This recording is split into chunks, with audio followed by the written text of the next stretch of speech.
Governments are no longer denying it.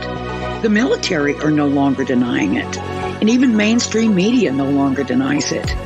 They're here and have been here for a very long time. The Mutual UFO Network has been on the front lines uncovering the truth since 1969. And now we're sharing the truth with you. Welcome to MUFON's What's Up with hosts Katie Grabowski, Christopher DePerno, and Katie Cook, exclusively on the KGRA Digital Broadcasting Network. Wondering what's up? So are we.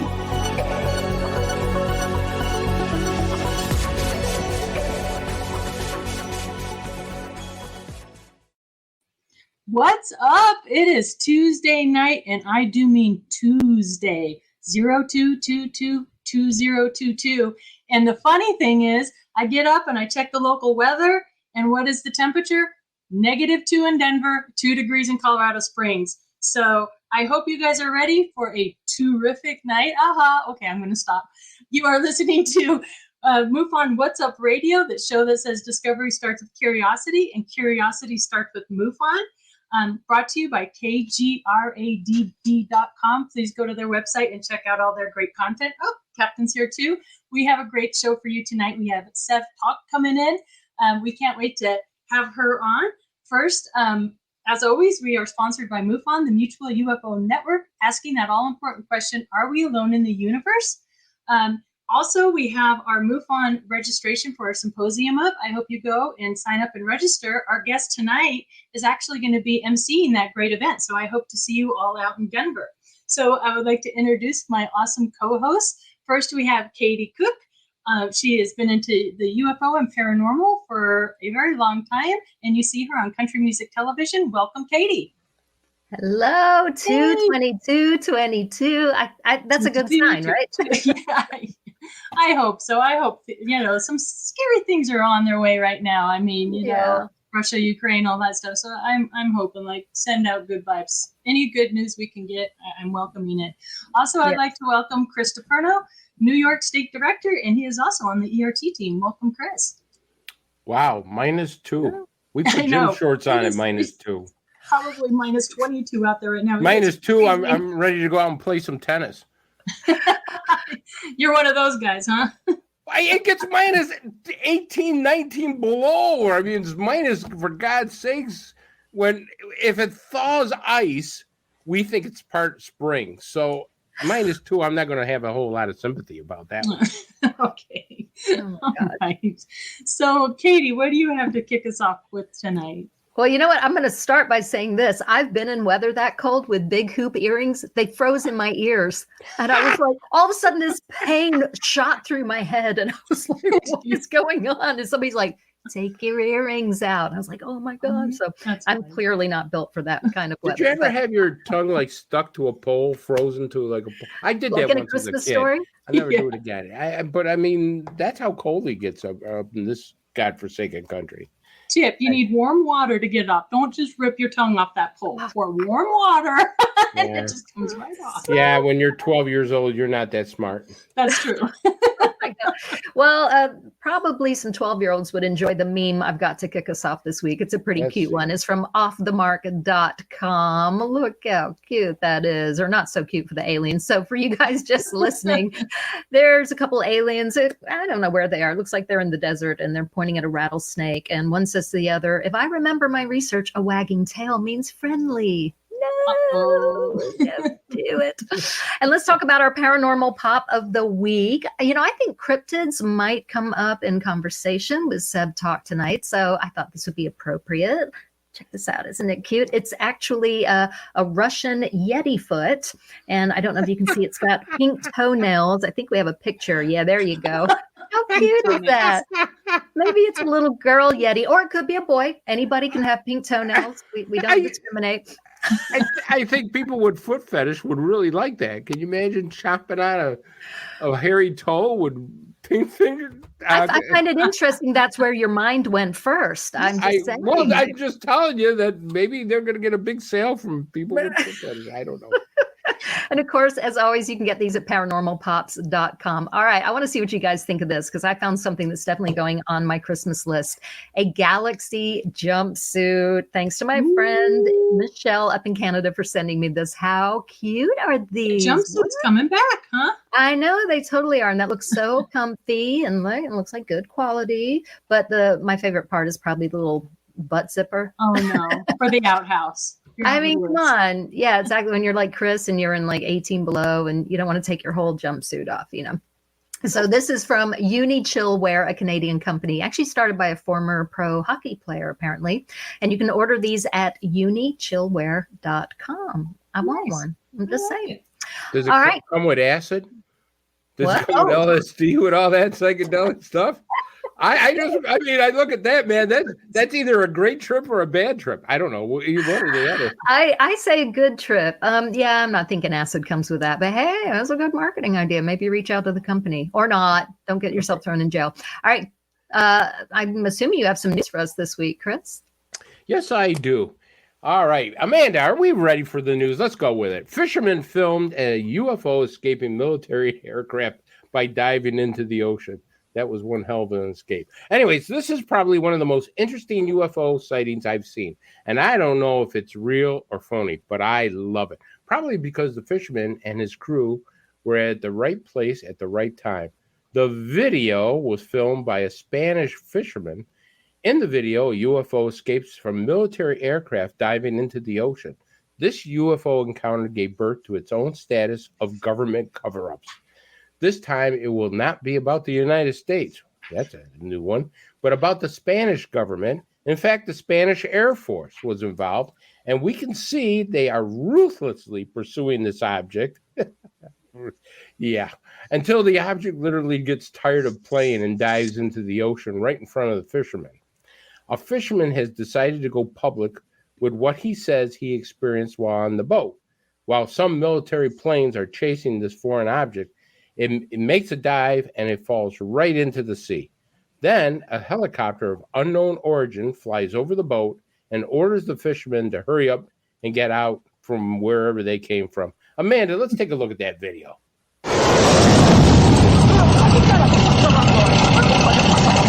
¡Hostia! ¿Qué es esto? Pero esto no es normal, ¿eh? ¿Pero qué carajo pasa aquí? ¡Me cago en Diola!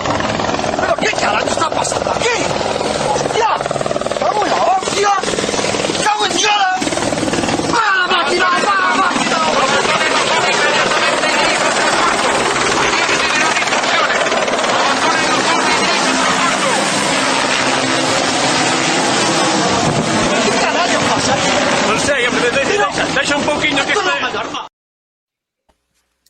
Well, I wonder. I bet you there was a lot of four-letter words out of that conversation. But anyway, Katie, what do you think of the video? You think it's real?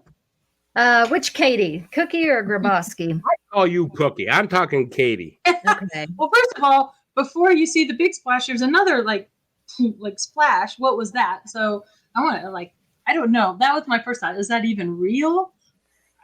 I don't know. That's wild. That's all I have to say. I was like, whoa, what are we looking at? That's crazy. Yeah. So yeah, there's a splash right before the UFO goes in the water. If it's real, I don't know. What do you think, Cookie? I don't know. This one feels kind of weird to me. I feel like I hate to say this because if it is real, I know this is the last thing that they want to hear, but it seems a little acted out or something. And I'm not that great a video editor, but it looks like there's some weird pixelation around the helicopter. My gut's telling me this one could be staged. I don't know. I mean, what do you think, Chris? I think computer graphic, but I'm not sure because I'm not a computer graphic person. Yeah. But I wouldn't bet any money on it. But it is a great story. Yes. You know what I mean? Can we send it to Mark D'Antonio? Maybe he can tell us if it has any strange pixelation. I just want to know what the Spanish people were saying. So I mean, I would get an interpreter to find out. Because that will tell you if there's a lot of four-letter words of what they're saying, and they're saying, "Holy crap! Look at this thing over here." Kind of makes me tend to believe, well, maybe there might be some truth into it. But if they're saying, "Yeah, okay, what are we going to have for dinner tonight?" That's a different story. Anyways, let's go on to our next story, Amanda. Could be real. Who knows? It is said that I love this story. J. Edgar Hoover's saucer crash secrets. This is a man of my own heart. Not. It is said that FBI Director J. Edgar Hoover could find out anything about everything, and yes, he could.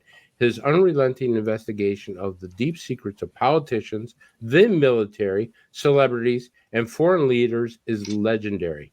But did Hoover's interests extend to the truth about the retrieval of crashed UFOs from another world? New information and a fresh examination of FBI documents from decades ago say yes. And the director's investigation of crashed saucers are now uncovered. A closer look at these FBI documents revealed details that, when analyzed, the FBI agents and military officials mentioned in these documents have a stunning conclusion. The director knew that he was not being told the whole story behind the tales of crashed saucers. He was too busy putting his tutu on. However, Hoover was determined to find out the truth. On July 8th of 1947, an FBI special agent by the name of Percy Wiley authored a telex message marked urgent. It was directed to J. Edgar Hoover, and it was the only document from the week of the crash that ever been released through FOIA that relates directly to the Roswell incident. Hoover was informed that the disc was being transported by special plane for examination to Wright Field. Agent Wiley was conveying information that has been provided to him by Major Erwin Kerwin of the Army Air Force Intelligence Unit. Okay, and you're going to really believe them. Publicly, Kirtland debunked the incident, telling the news that the Roswell crash was a weather balloon, while telling Wiley that it was not. Amanda, let's roll that video. 1950s memo about space aliens and a UFO crash is the FBI's most searched for document online. CNN's Brian Todd quickly explains why it has stirred up so much intrigue. The memo's all of 2 paragraphs. Agent Guy Hoddle, then head of the FBI's Washington field office, writes that an Air Force investigator stated that 3 so-called flying saucers had been recovered in New Mexico. They were described as being circular in shape with raised centers, approximately 50 feet in diameter. Not only that, each one was occupied by 3 bodies of human shape, but only 3 feet tall, dressed in metallic cloth of a very fine texture. Each body was bandaged in a manner similar to the blackout suits used by speed flyers and test pilots.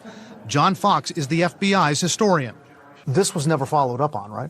No. In fact, it says right here, no further evaluation was attempted concerning the above. Why not? From what's written here, from what we can read, it certainly looks like they thought that this was third-hand information, that this was not necessarily a hoax, which it could well have been, but that someone was simply reporting hearsay. Is right. I could tell you that J. Edgar Hoover knew anything and everything. And if they tried to keep this information from him, woe was the person that did and stuff. All right, I'll start with Cookie. Cookie, what do you think of this one? Gosh, I don't know. I feel like. Well, that was the FBI historian telling the story, so the document's real. Yeah, I mean, it definitely sounds real. I just wonder, are we ever going to get the truth? It would make the government look so bad, for us to ever get the truth on Roswell. And I just wonder, is the government so irritated that this whole Roswell thing won't go away, or has it become this fabulous distraction? But that sounds really real to me. Well, I just wish I freaking had a time machine. I mean, are we ever really going to know about Roswell? I mean, I feel like a little bit, comes out a little bit more here and there.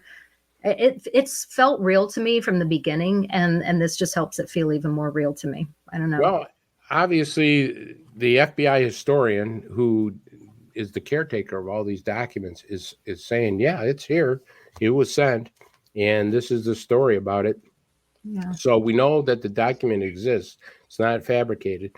But the matter is, the one thing that I can tell you right now, working with the FBI in my past, they still talk about J. Edgar Hoover. You don't keep anything from J. Edgar Hoover if you want to keep your job and live in the United States, because he was notorious for making sure he knew anything and everything. So like I says, in between his escapades, he made sure that he was on top of stuff.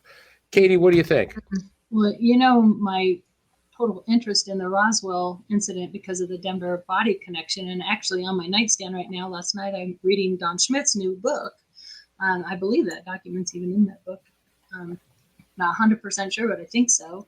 And what fascinates me, first of all, I have so many questions in my mind, like why are some presidents in the know and others are not, and they're just completely kept in the dark? Eisenhower, for one, I think during those years, Hoover, Nixon, Eisenhower, they were really in the know. And then I know a lot of ufologists believe, the Bush Senior, not so much Bush Jr., is in the know. So what is that about? And number two, in Don talks about in his book, and when he was here and I was talking with him about the Denver body connection, yes, most of the bodies went to Wright Pat, but out of Lowry, we had the Army Air Force, came Air Force pretty fast after that, were out there on the scene, and one of the bodies was taken, I believe it was Fort Worth, Texas. And I believe one of those bodies ended up at Fitzsimmons Lowry and was autopsied. And it's this long story. I've been investigating this now for almost 3 years now. And there's a Mason connection. There's an Eisenhower connection. And so I find those documents to be actually very, very real, very, very much so. And I do believe Roswell was a real event. Yeah. Well, people, let us know. You decide truth or not truth. All right, and that's the news for the week. All right, awesome. Good stuff. You always have good the best stuff. Well, Katie G, have you got a case of the week? I do. All right. I really like this one. So let me read you. This is case number 119969. It occurred December 22nd, 2021 at 6:30 p.m. It's out of Granger, Iowa. It's a Category 1 case. I believe it should have been a Category 2, but hey, what do I know? And the witness witnessed two glowing objects. The wind speed was at 9 miles per hour. So the witness description is pretty short, but then I want to read you some investigator notes before I show you the videos. So the witness description: I am an Amazon delivery associate, and while on my route, I happened to see a glowing orb that seemed unnatural. I didn't have my phone, so I ran to the van, and as soon as I searched the sky, it had disappeared. So as I turned to go back, another appeared, and then I started filming. So here are the investigator notes on this case, and they're pretty important. This is why I wanted to read this to you before you watch the video. It says the object in the video appears flame-like in terms of color and flickering. It also was moving south against the direction of the wind, coming from the south-southeast at 9 miles per hour, until it appears to stop. The object appears too large and bright to be an airplane or a helicopter. There is no sound recorded. It also appears too bright for a typical drone that may have been equipped with more than just red lights. Approximately 5 U.S. Army Black Hawk helicopters were in the vicinity of the sighting. This is highly unusual, a level of a helicopter activity for a typical night in that area. The helicopter's flight paths were very erratic.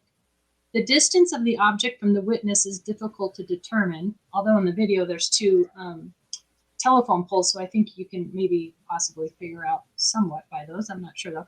The object also appears to have some similarities with flares launched from a helicopter, for instance, such as color, magnitude, and the manner in which the object flickered out. However, flares do not typically travel horizontally and then come to a stationary position. Flares tend to fall vertically and at altitude. Additionally, a flare appearing this close would assumingly have an associated aircraft source with which likely to be heard in the video, which you can't hear anything in the video. The object also appears to have some similarities with a Chinese paper lantern in terms of color, magnitude, and the manner in which it flickered out. Also, Chinese lanterns are often seen in multiples, which may explain the witness's additional sighting a few minutes earlier. However, the object does appear to move against the wind and then stop moving altogether, which is odd for a lantern that would normally be carried on the wind. So it was classified as unknown. And I also think it's important for FIs. I love the investigator notes. So if you're a field investigator out there, that's what we like to see, is why you came to the conclusions you came to. And I think that's a great example of that. So Amanda, if you want to run the original video, and then I have a short and slow-mo lightened modified video to show. I am in Granger, Iowa right now. And I seen this orange light floating in the sky. And I asked it to come back. And it came back.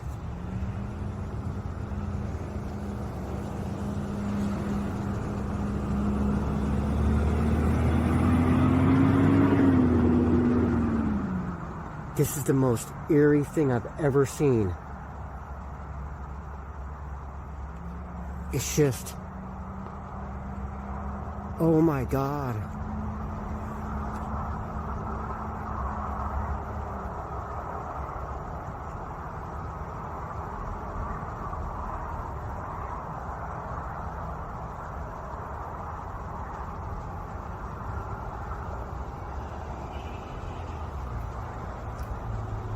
Now it's just staying in one spot.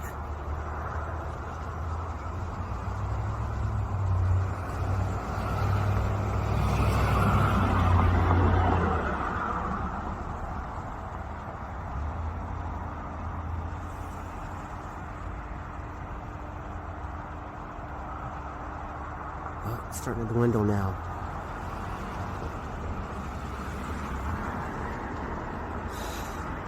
It's gone. What?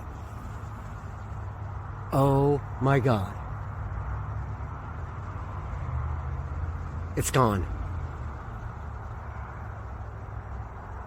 It flew from over here and just went all the way across.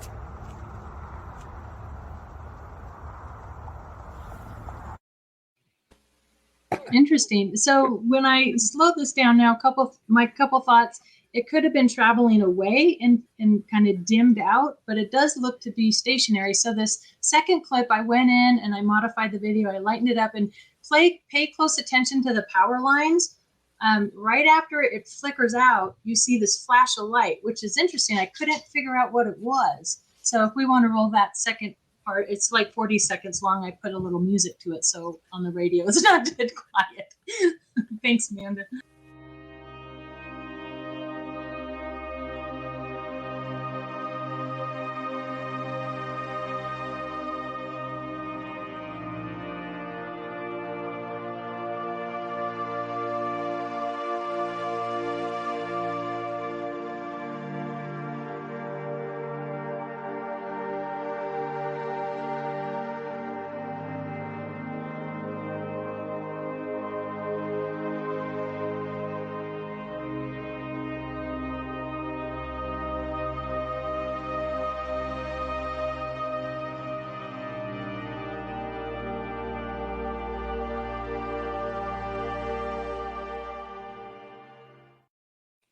What do you think? Chinese lantern?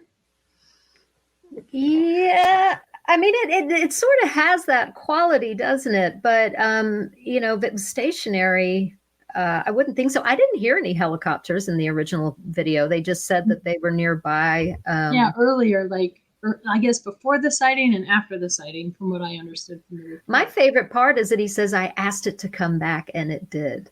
Yeah. Like, that's the kind of thing that gets me. His emotional response to it is really exciting. What do you think, Chris? I want to know what he was smoking, man. That must have been some great stuff. I mean, look, it's coming back. Hey, Chris. I'm going to tell you, I have done a lot of things that are very frightening in my life. And when I first saw my UFO, the crap that was coming out of my mouth and everything, and this guy is just like, wow, man, look at this thing in the sky. It's flickering, and it's like, it's coming back when I call it. I mean, come on. But, I mean, I'm not saying it's not real. I'm just saying that this guy, he must have had some great bourbon, or he must have been smoking some ganji that was absolutely great stuff. But I will tell you, some of our listeners have mentioned that one thing that they did say, that it might be a Chinese lantern, which I agree with Cookie. It could be.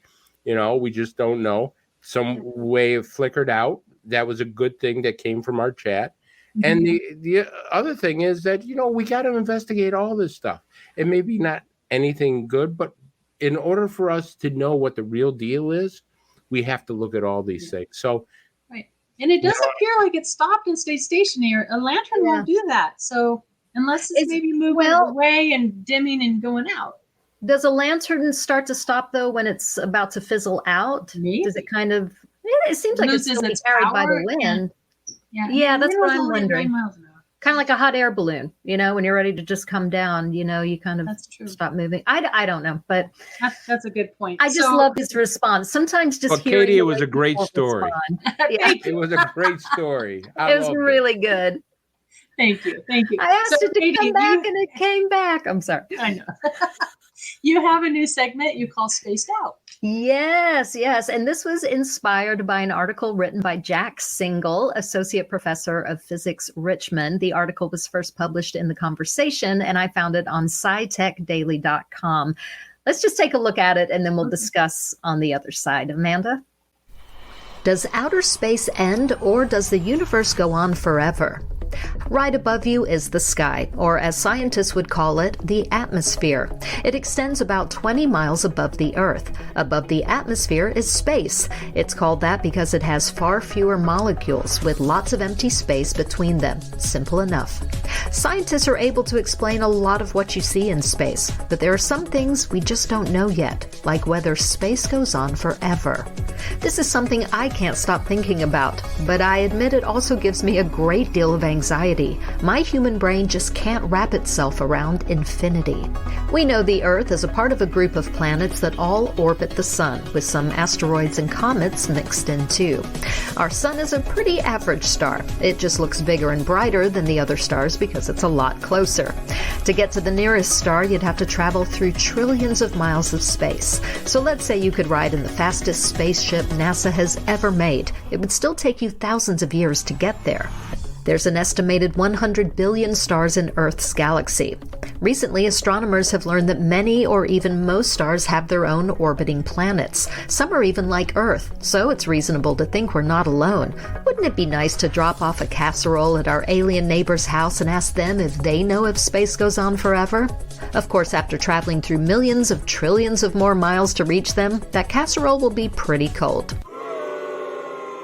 It would probably be a pretty boring road trip, too. Most of that space is almost completely empty, apart from a little dark matter here and there. Using big telescopes, astronomers are seeing millions of galaxies out there, and they just seem to keep going on in every direction.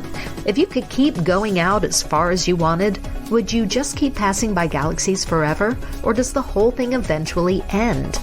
And if it does, what does it end with? Is there some big wall with nothing on the other side? Many think it's likely you would just keep passing galaxies in every direction forever. In that case, the universe would indeed be infinite. Some scientists think it's possible the universe might eventually wrap back around on itself. So if you keep going out, you would someday come back around to where you started. But that makes me picture the universe like a globe. And how can a globe be inside nothing?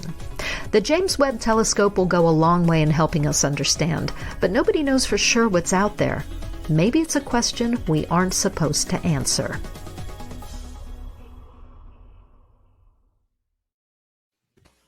Makes me think of the Truman Show.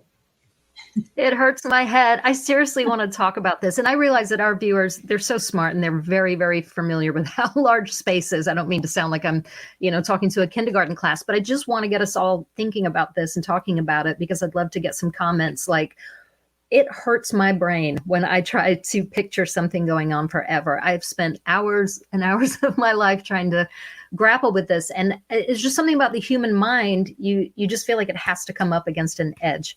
And I think something's actually, one of our viewers was actually writing something just then about that. But does this drive you guys crazy like it does me? I will tell you this. I think there's more to this mystery. Well, first of all, I heard that the universe is constantly expanding. Mm-hmm. So there's no end to it that way. But what if, let's throw this theory out. What if it's a circle? What if you just go and it curves and it comes back around again? But what's the circle inside of? Well, I don't know. Juicy fruit, for all I know. How do I know?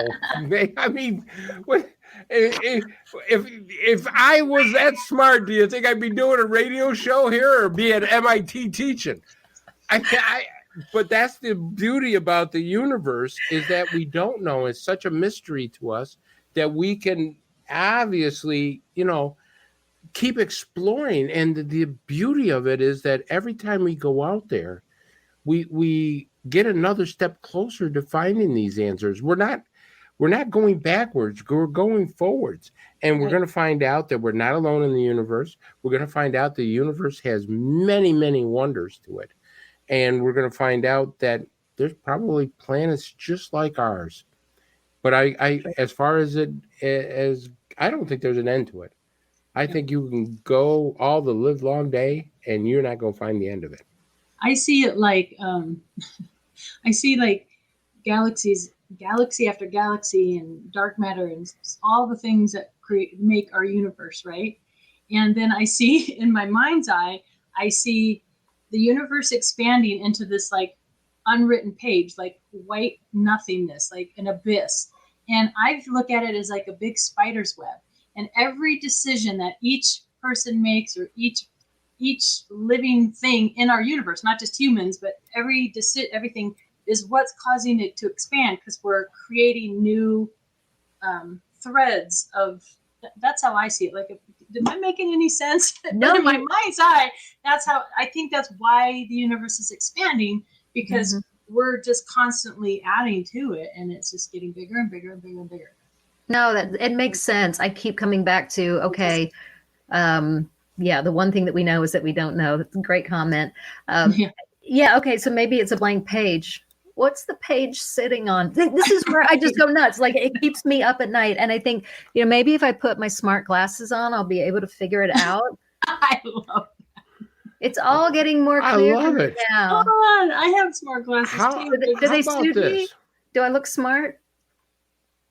You look smart, listen, and I look smarter than I am. I can tell you that right now. But I got a theory here. Suppose the universe changes into other universes, other dimensions. We go so far, and it goes into. I mean, scientists have said there's other dimensions. Mm-hmm. So if there's other dimensions, there got to be other universes. So somewhere along the line, is there infinite. Like an expressway or exit that we go off and get into another, dimension, into another universe? I mean, you have to really think of that, because these are all the wonders that we're finding out nowadays. I mean, 70 years ago, if you mentioned something like, hey, there's a portal, or there's a dark hole, or there's shadow people, they would have been taking you to the loony bin. But nowadays, people are accepting all these theories and saying, yeah, there's something to all that. Yeah. The James Webb might have some answers for us. I mean, I can't hope believe so. I hope we're ready for it. I bet our guest tonight has a few. I bet she has some thoughts on that too. Yeah, I think it's a great time to bring her in. What do you guys say? Yes. All right, let me read her bio here. All right. Sev is a speaker, author, spiritual counselor, and lifelong experiencer. Originally from Istanbul, Turkey, she immigrated to the U.S. as a little girl, not knowing English as she started first grade, and earned a Bachelor of Science degree in biology from Loyola University. Sev's ET contact started at age 10, which she kept secret until 2017, when Grays burned X marks into her back. This ET contact prompted her to come out in 2018 as a speaker at AlienCon, and through her book, You Have the Right to Talk to Aliens, endorsed by renowned UFO researcher Kathleen Martin. She is currently working on her next book, Alien Wisdom. Sev is featured in the Canadian TV docuseries Encounter UFO Physical Contact, has been interviewed around the world, speaks at conferences, and is honored to be the Master of Ceremonies at MUFON's International Symposium in Denver in July 2022, I'm sorry. And I can't wait to meet her there. As a MUFON field investigator for North Carolina, and as a member of MUFON's Experiencer Resource Team, the ERT, Sev helps experiencers around the world. She also offers personal and private guidance to experiencers through Tell Me Your ET Story on her website, planetsev.com, her monthly newsletter, and her YouTube channel, Alien Spirit TV. Sev's newest endeavor is her online course, The Psychic Studio, created to expand one's paranormal abilities. It's a 6-module course that includes the newest in psi research, written information, videos on how to strengthen your psychic abilities, and the Psychic Forum, a live interactive Zoom session with Sev. Welcome to the show, Sev. We are so glad you are here with us tonight. Hi, I am very happy to be with you and with your listeners and your viewers. Thank you so much. Thank you for coming, Of Sev. course. Yes, I would just like to kick it off right away and start with your childhood visitation experience, how this all got started for you. Okay. My earliest conscious memories are visitations that started when I was 10. And they continued for a couple of years until I was 12. And so I was in 5th, 6th grade. And there were so many visitations that I actually lost count. And I would find myself outside and a spaceship would come. And it would come and hover right over me. I would be standing underneath it. And it would just be taking up the entire sky. It was so big. And I was so happy to see this spaceship. It was like I was seeing my brother. And each time it came from a different direction and it would land and this stairs would come down and we would talk. And he resembled human. He looked more human than not. I do remember that his ears were just slightly different. They were just a little bigger and a little more almond shaped, but not like Spock. And he was wearing a dark shirt and dark pants, and he had dark hair. And he looked like he was in his 20s or 30s. And I was just delighted to see him. And he would just be checking up on me.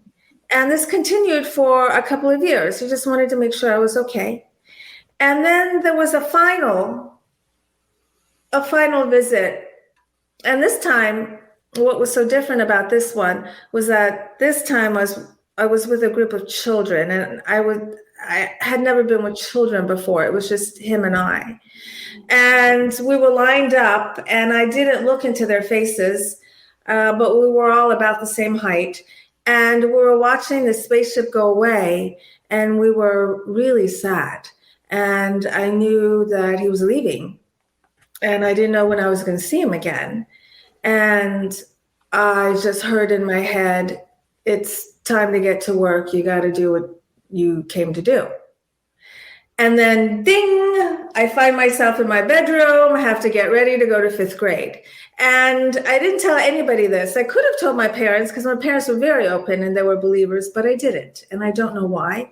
And I also didn't know what it meant when I was in 5th grade to do your work. Now that's starting to make sense, decades later. So those are my first conscious memories. Let me take you back again, because you said something that was very interesting, and I read your bio. You have an amazing bio, by the way. And so let's go back to 2017. You know, you're around 10 years of age, correct, Sev? In 2017? Yeah. No. How old were you around there? 2017, which was just like. Oh, I'm sorry. Yeah. Where did that come from? See, anyways, let's go back to when you were age 10. Okay, so 1973. The cat distracted me. I saw the cat and I go, oh my God, she's being abducted right in front of us. So anyways, we'll go back to your age 10. And the next thing you know is you, for some reason, you get branded almost, right? There's an X mark that's put on you.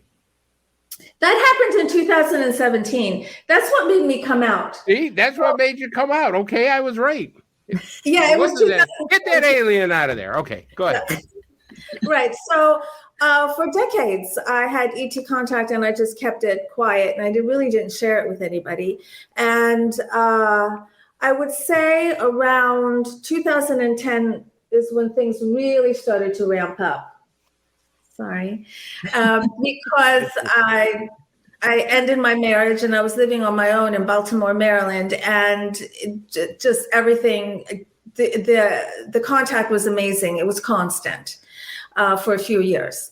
And then I moved here to the Inner Banks of North Carolina. I'm right on the water here, from Capitol Hill, Washington, D.C., where I was living before I came here. And things were happening. Things were pretty active.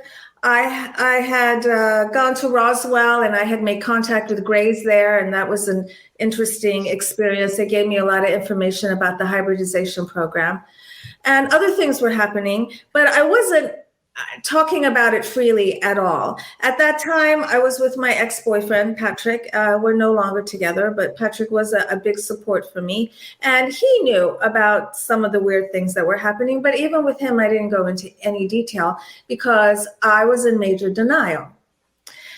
So we moved here September 2017, and my second night here, I get marked by a gray. And I have pictures on my YouTube channel and also on my website. Yeah, there it is. There's the X. So I was in the kitchen unpacking and one morning, and I felt something bit my butt and it really hurt. So I yelled over to my boyfriend, Patrick, will you please look at my butt? So I think something bit it. Okay. So I walk over to the living room, I bend over. He's like, yeah, look at your butt. And there's just silence. He's not saying anything. And I'm starting to get worried. And I'm like, well, and he goes, yeah, something bit you, but there's also a red X. And so when I saw that picture, I knew right away that it was the Greys. And I was very afraid. Back then, I thought the Greys were evil. I've now changed my mind. I don't think they're evil. Because back then I had adopted a victim viewpoint. And so in every situation I was in, I always thought I was the victim. Since then, I have done a lot of personal work so that I no longer think I'm the victim. But after I saw this X, he was perplexed and I was perplexed. And I said to him, we're going to ignore it. We're just going to ignore it like this never even happened. And I've had people measure it. It's actually equidistant between all those little red dots. Now, this was on my left cheek, and it was between 1 to 2 inches wide. And when I touched it with my finger, I could not feel it. It was just flesh against my skin. It looks like little scab marks from burn, maybe a laser or something like that. So, I said, okay, we're going to ignore it. We're not going to talk about this anymore. And then 9 days later, I came to in my bedroom with a conscious memory that I was lying on this bed that resembled a hospital bed. And I was lying on my side and I couldn't move my arms and I couldn't move my legs. And I felt paralyzed. And I was in this room. I didn't know what this room was. It was dimly lit. There was hardly any furniture in it. And I felt like there was something standing behind me and I could turn my head. So when I turned my head, I came face to face with the Gray who was standing right behind me. And I have a picture of him too. And our eyes locked. Yeah, there he is. And we just stared into each other's eyes. I was just inches from his eyes. And in my book, I describe it like looking into 2 pools of black oil. Wow. And he didn't say anything. I'm calling him a he. He didn't say anything. In all of my experiences with the Greys before this, there was always telepathic communication. But this time there was nothing, which made me even more scared because he was so neutral. He wasn't nice. He wasn't mean. It was just totally neutral. And human beings have a problem with neutral. It kind of freaks us out. Either be really nasty or be really nice. But if you're going to be neutral, I'm wigged out. And I turned my head back around and ding, I'm back in my bedroom. And I get out of bed. I go downstairs. I wait for Patrick to wake up. And he always gets up first. But this time he didn't. And I'm very, very afraid. Because if I'm telling myself, if I have another X on my tush, this will do me in. I know what I'm capable of, and I'm not going to be able to handle this. But Sev, didn't you get another X? Yes. Yeah, I waited for him to wake up. He came downstairs. I told him what I remembered. I also told him that while I was on that bed in that room, I knew I was on the moon. And I said, will you look at my butt? And so once again, I bent over He looked at my butt, and there was another X, just like the first one. So there was an X on my left cheek and another one just like it on my right cheek, right across from each other. And I have pictures of both of them in the book. So he was speechless, and I can't even describe what it feels like when your world as you know it, your reality as you know it, is just yanked out from under your feet. Because now I'm like, holy crap, this is real. Like, I can't hide it anymore. This is real. Why are they messing with me? Why are they so mean to me? What are they doing to me? What am I doing? What am I doing at night when I go to sleep? I'm out talking to aliens. Like, who am I and who are we? And it was just like this existential crisis. So I just tried to pull myself together, and I said, I need help. For the first time in my life, I need help. I cannot do this alone. And then I just waited for the help to organically come, and it came through Kathleen Martin at MUFON. Wow. Yeah. Oh, sorry, Chris, go ahead. No, I just wanted, before I turn the question over to you, Cookie, I just have a real quick follow-up. Why do you think they branded you? I mean, yeah. Obviously they branded you once, and I call it a brand. I don't know if it's a marketing brand or whatever you want to call it, but why would they brand you a second time? Yeah, it looks like a branding.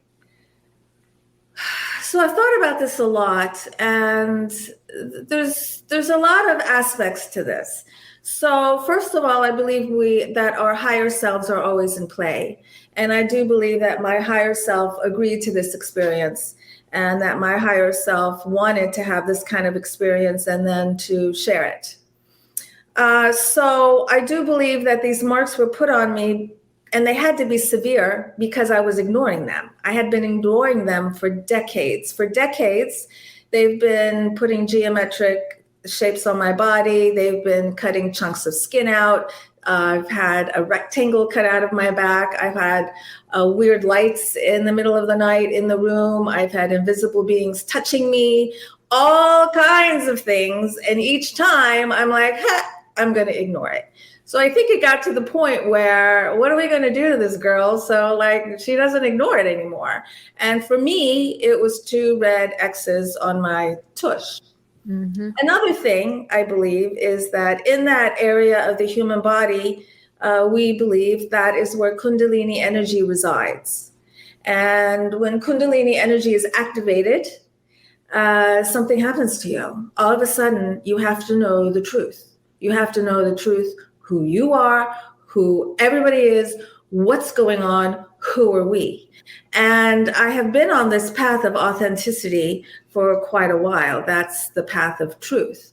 And so I do believe now that the Greys were on my side. They weren't victimizing me, and they were helping me attain my search for my authenticity, because I do believe that when we express ourselves as truthfully as possible, as authentically as possible, that's when we're the most successful and the most fulfilled and the happiest and the healthiest. Oh, I'm loving this whole conversation already so much. First of all, I'll say your boyfriend probably wasn't complaining because Lacey got to look at your butt a whole lot. How long did these crosses last? It was just a couple of weeks. They're no longer there. Okay. But since then, you have had other geometric shapes on my body. Right. I think American Road Warrior suggested maybe punch biopsy, a little tiny biopsy. Could it be a tool of some sort? Yeah. Yeah. I'm sorry, I didn't mean to interrupt you, Katie. No. Yeah. So I wasn't in MUFON then, but now I would have handled it completely different. I would have been swabbing with all kinds of Q-tips and things, and the black light thing and all that. I didn't do any of that. Sure. Well, I understand that. Let's just visit real quick. You said you don't feel like the Greys are evil at all, that you were in a victim mentality at that time earlier. It really scared you, but you now feel like there was an agreement there. I'd love to talk more about that. Do you feel the Greys, do you feel like they're AI, more artificial intelligence? Can you talk about that? Mm-hmm. From my experience, from what the Greys told me, and also what I learned from my MyLab experiences, because I have conscious MyLab experiences too, which are military abduction. And I just recently started talking about my MyLab experiences. But when I was living in Baltimore, I was shown a baby in a tube. And and standing behind me were three Greys, tall, medium, and short. And back then, I didn't know that there were three size Greys. And they told me telepathically that they were just giving me my time and space to look at this baby in this tube. And I did not understand why. This was back like in around 2012, something like that. And that baby had the bluest eyes I've ever seen. And I knew it was a boy. But I just didn't feel anything for it. I felt nothing for it. I was very confused. So I learned there in that experience that the Greys come in three sizes. Now, in a MyLab experience that I had, some MyLab experiences are okay and some are not pleasant. This one was okay. I was in this room, and I've been in this room before. It's like a underground, like government office. And I'm sitting at this desk, and I'm always with these men. They're like government, like young men. They all look exactly the same. And I'm looking into the office next to me, and the half of the wall is glass, so I can see into that office. And there is a Grey that's escorted into the office across from me. And this man standing next to me says, "That's the original Grey." And then that one's taken out, and then a smaller one is brought in. And he said to me, "That's the hybrid of the original." And then that one was taken away, and then the little one was brought in. And he said, "That's the hybrid of the original." And I understood with each hybrid that there was a less consciousness and a less sentience. So they explained to me that the taller Greys are very conscious, just like we are. The ones less, and the smaller ones are more robotic. They are the ones that come here and take specimens and do tests and things like that. Wow. We're getting close to a break here. And when we get back from break, I really want to expand on this whole notion of what the hybrid program is all about, and what are they trying to get from the hybrids. I mean, what is their ultimate goal? And I don't know if you have the answer to that. But one question I do have really quickly is, how long did it take for these X's to fade away? Are they still there? Are they visible? Can you sort of see them? And did you experience any other symptoms right after the event? No. The X's lasted for a couple of weeks. They're no longer there. And you asked me if I experienced anything else around the time of the X's? Yeah. Any other symptoms, physical symptoms or anything like that right after those? Oh, physical symptoms. Yeah. No, it was just major confusion and just not knowing where I belonged or not knowing anything. It was a really confusing time. Even though I've been having these experiences just about my whole entire life, the fact that I had to face it and that it was real, that was one of the biggest blocks in my life that I had to face in order for me to be my true self. Because my path of authenticity includes aliens, but it doesn't. Not everyone's path of authenticity includes the aliens. Mm-hmm. And do you feel like they were perhaps putting you on a path, do you feel guided by the ETs, or do you have separate guides, angel guides, ET guides, or is it, we have 4 minutes left. We could talk about that. Yeah, about 3 minutes, I think. Yeah. Yes, I do feel that I'm guided by them. I do communicate with a variety of different types of ETs, and of course with other beings too. There's just an unlimited amount of beings. There's an unlimited amount of dimensions. And when you were talking earlier about the space end, I don't think it does. I think we just fractalize forever. And so when I think about, oh my gosh, am I going to live forever? That's a very tiring thought. And if anything upsets me, it's like, oh my gosh, there's like no end. Really? There's like no end. It just keeps going on and on and on. And that is mind blowing. Like we don't rest. Maybe that's a reason for reincarnation. So we don't remember, and it doesn't feel like we go on and on and on. We just don't remember. I mean, either that or you become worm food. So one of the two. Well, yeah. Maybe they let you rest now and then. They say, do you just want to take a year off and just be like, in that total Zen space where you're not thinking? We'll wake you up. We'll set the alarm. You'll have terrible breath, but we'll get you up and then you can go out again. Maybe. I wonder if we could come back too. Is like, can we come back as an animal, a dog, a cat, or something? I don't know if all of you out there believe in reincarnation or not. And I didn't for the longest time until my youngest son, but that's a whole other story and a whole other episode. Oh, really? I'm pretty convinced now. Yeah, yes, very. I want to come back as Sev's cat. Okay, I think your cat knows that we're talking about this right now. Like, yes, I have come back. I used to be Cleopatra. Oh, I could see that. So I saved this cat from the wild. His first 3 years he lived outside in the wild. And so when you take cats in like that or any animals in like that, I found that they're super, super, super grateful. And so he just always wants to sit with me. I have another black cat too. Black cats are special. Oh, wow. His name is more about kitties on the other side. Right. That's right.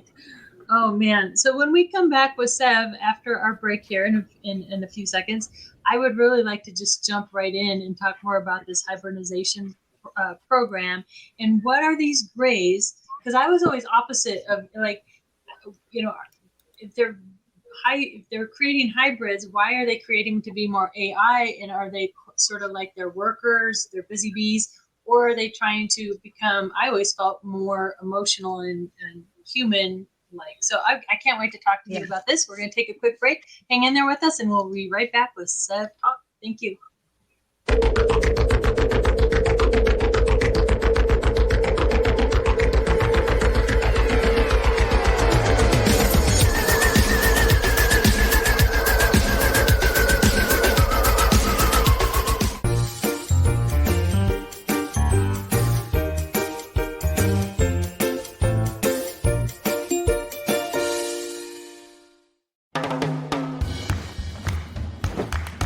I don't want to talk about it.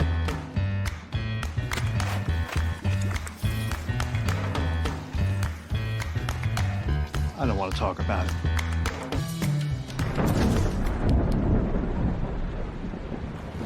Families don't have to talk about everything, but they should talk about how to plan for an emergency. Get tips and resources to make your family's emergency plan. Hey members, the new KGRA-DB app is now available on iOS and Android devices. Gain on-demand access to any KGRA-DB programming. Download any show directly to your mobile device to listen or watch on the go. Go to the App Store and search KGRA-DB. Welcome to the new KGRA digital broadcasting website, thekgradb.com. Here you'll find great new content, including the KGRA Classics, great shows from our archives. You'll be able to see the show times and information so you can see what show is currently on air. The on-air live button, so just go to this section and you'll be able to hear the show live with exceptional sound quality. We also have the Vault section. Make sure to subscribe to get access to great content and special features. We have the make content for our latest news and events, so make sure to sign up and you can be part of our forum. So make sure to check out the new KGRA digital broadcasting website, thekgradb.com. We look forward to seeing you there, and we hope that you enjoy the new website.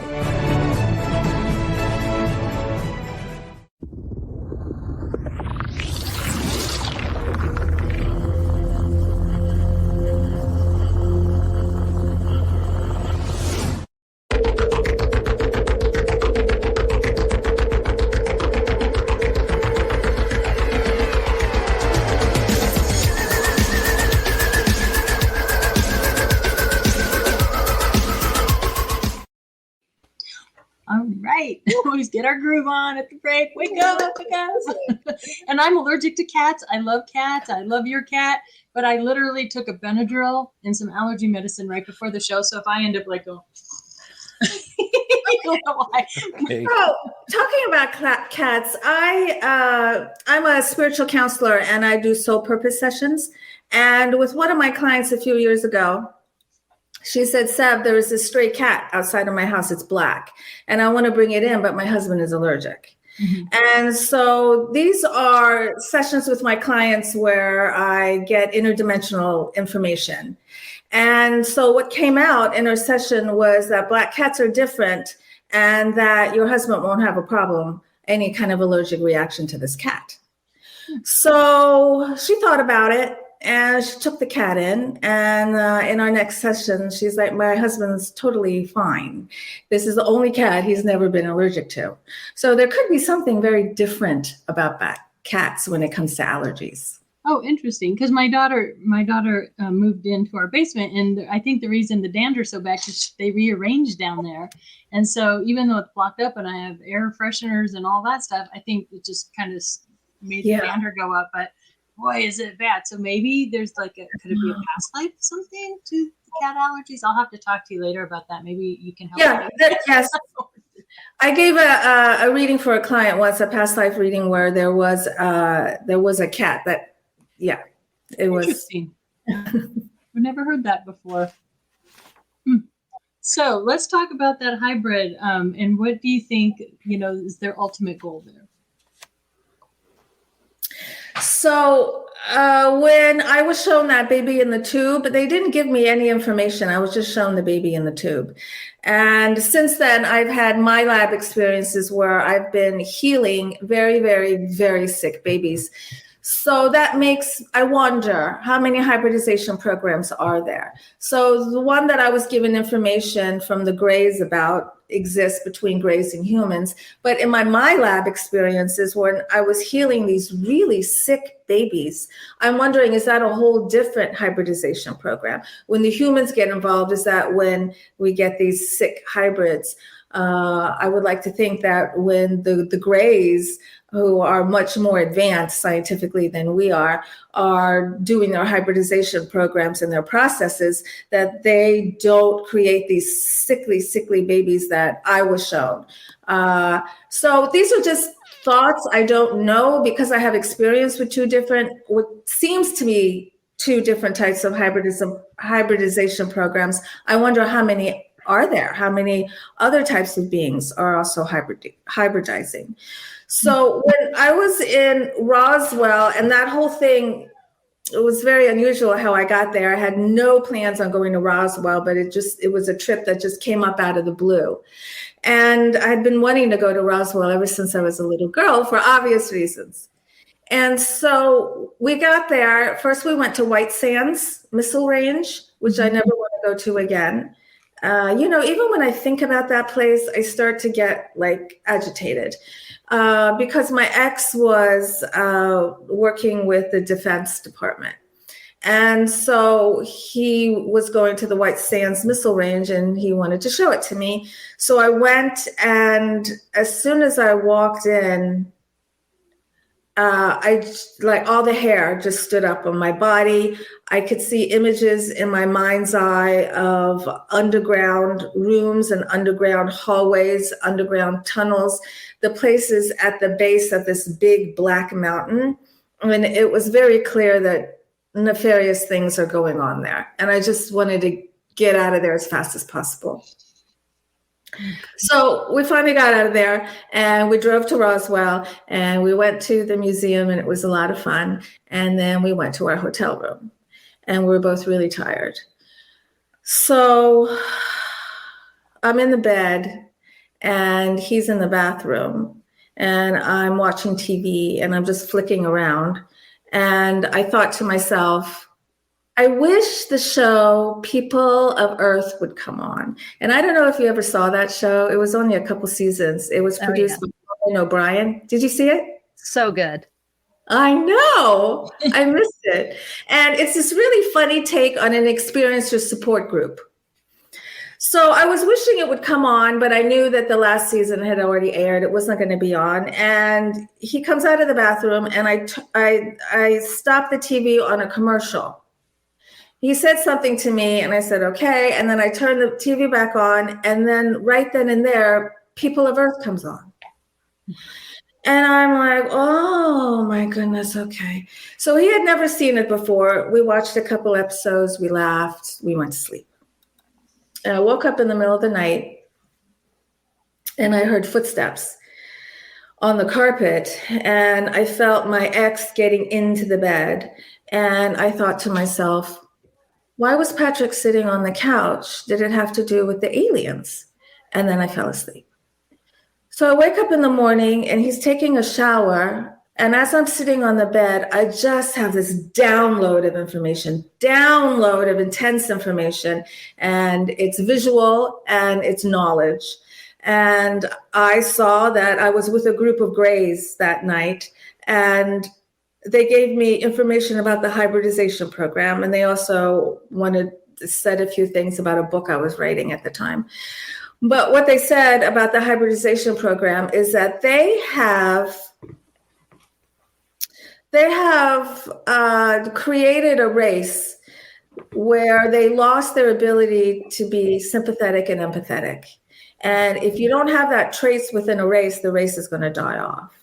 So what they are doing is they're splicing and dicing DNA with humans to create this hybrid, which is extremely loving, very sympathetic and empathetic, also psychically intelligent. And I was told that there are billions of these because there are millions of people who are part of the hybridization program, men and women. Most don't even know it. And they're keeping these billions of these embryos kind of like in a frozen state, and they will be used if we annihilate ourselves. So they said it's not definite that you're going to annihilate yourselves. You're moving in that direction, but it's still not too late. And that if you do, then Earth will be reseeded with these beings, these hybrid beings that are very loving, very kind, and very spiritually and psychically aware. Wow, that's pretty heavy. I can tell you right now, if they're looking at our personality traits right about now, they're losing, because we're honestly losing some of those personality traits.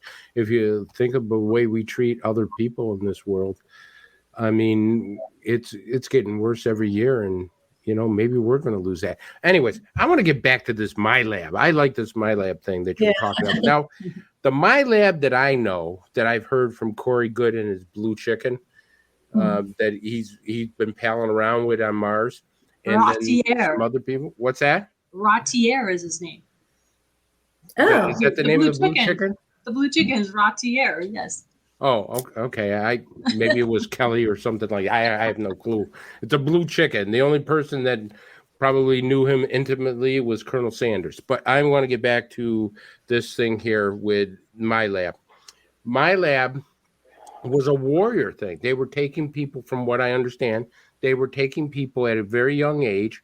They were training them to be soldiers, super soldiers, highly, advanced soldiers, to, I guess, work in galactic areas as soldiers in a war. Sev, is that what happened to you, or was there a different type of program with this MyLab? Because that's what Corey Good is actually saying. I don't have any experience with that. I was asked to perform something, but it was more in terms of a mental psychic thing, and I didn't want to do it because I knew, even though I didn't know, I don't remember why they wanted me to do it. I do know that I knew that it was not for good reasons, and I didn't want to do it. So my lab experiences are, like I said, really mixed, with neutral and some unpleasant ones. And the the one where they wanted me to do something psychic is a very unpleasant one, because there was like a mental torture. They were just trying to break you down, and it just wasn't working. And so I eventually, pretty much what happened was, I'm like, this, whatever you're doing is not going to work. I'm not going to do what you want me to do. If this means I'm going to die, then I'm ready to die. And I mean, if you're going to kill me, then just kill me, because I'm not going to do it. And it stopped. They didn't bother me. And I don't know really how many people are having my lab experiences. My guess is that it's quite a bit, with experiences that I talk to through MUFON and also with the personal work that I do. There are quite a bit of people who do have memories of ETs and humans mixed together. Sometimes they're in a hospital setting, like in a medical setting, and sometimes they think that they're in a cave, or they think they might be underwater, and people are walking around intently working on things. Everyone has a purpose, well-oiled machine. The MyLab stuff is the hardest stuff to talk about, because it sounds the craziest. I do believe that the government knows who's making contact. And I do believe that the government wants to debrief those of us who are making contact, because those of us who are making contact are being given really valuable information that the government would want. For instance, we are given technological information. I was asked in one of my experiences, I was shown a poster with all kinds of scientific and mathematical formulas on it, and it was the flight path of a spaceship. And I was looking at it once again with that young man, and he asked me, well, when does the spaceship get the K point? When's the K point? And then I don't have any memory after that. Now, I have a biology degree. I was actually pre-med, and I read up on the K point. It's a real thing. It's a real scientific thing. I didn't really understand it at the time. Interestingly enough, when I was watching the Olympics, the skiers, the ones that went and did really loop-de-loops in the air, they mentioned the K point with them. So it must be some kind of liftoff, something. Maybe one of your viewers or your listeners would know what the K point is. So they want technological information. We're also given information about the future, and they want to know that information, the government does. We're also given beautiful spiritual information. We're given very loving support and guidance. The government's interested in that, because the spiritual information that we're given makes us stronger. It empowers us. And it helps guide us into a place of personal power where you're living through your heart. And when you live like that, no one can then, put their thumb on the top of your head and control you as the government does. So this is not really information that the government wants us. The government doesn't want us all to be individually empowered, but that's what's happening. That's what this whole spiritual movement is. Yeah. I agree with that so much. This is all resonating so much. I can see Katie, we're all like nodding our head. Yes, yes, yes.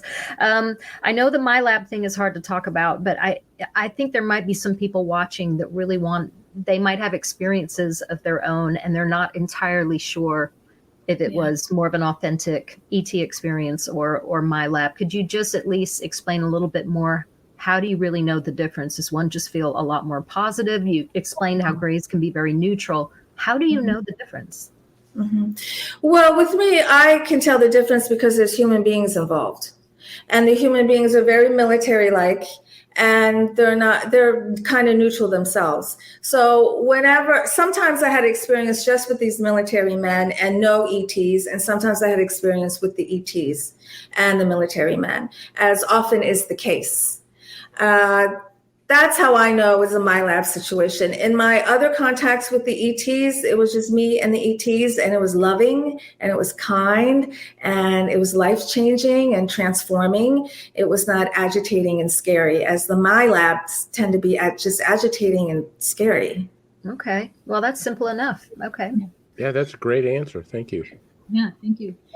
First of all, my mind was just exploding when you said the words well-oiled machine.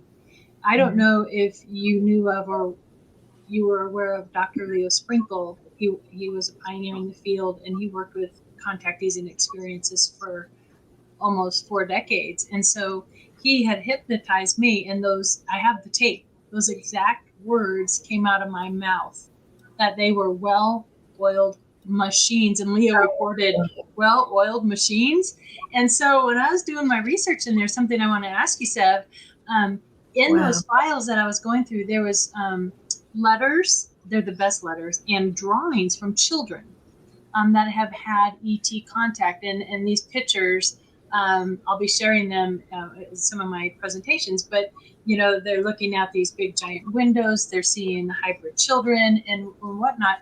What would you give advice to for parents of children that may be being contacted? What advice would you give them?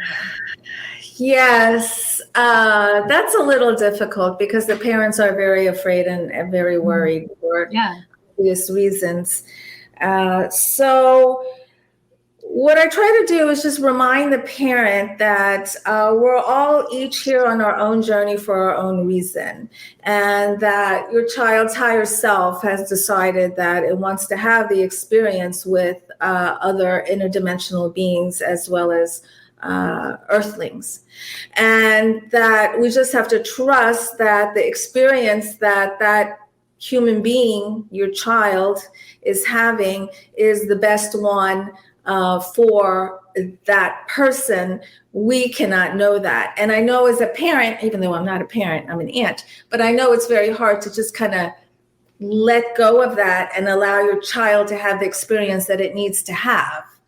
But that's basically what needs to be done, is just to have faith that your child is having an experience that it needs to have. Now, unless that experience turns into something that's very scary, and then things need to be done so that the child isn't in a state of fear all the time. Sometimes scary things happen. We've all had scary dreams. We've all thought something was looking into our bedroom and things like that. So sometimes scary things happen.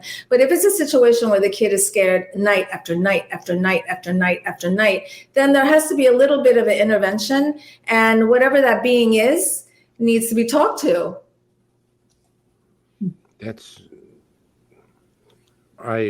I got to tell you, I think that's one of the best answers I've ever heard.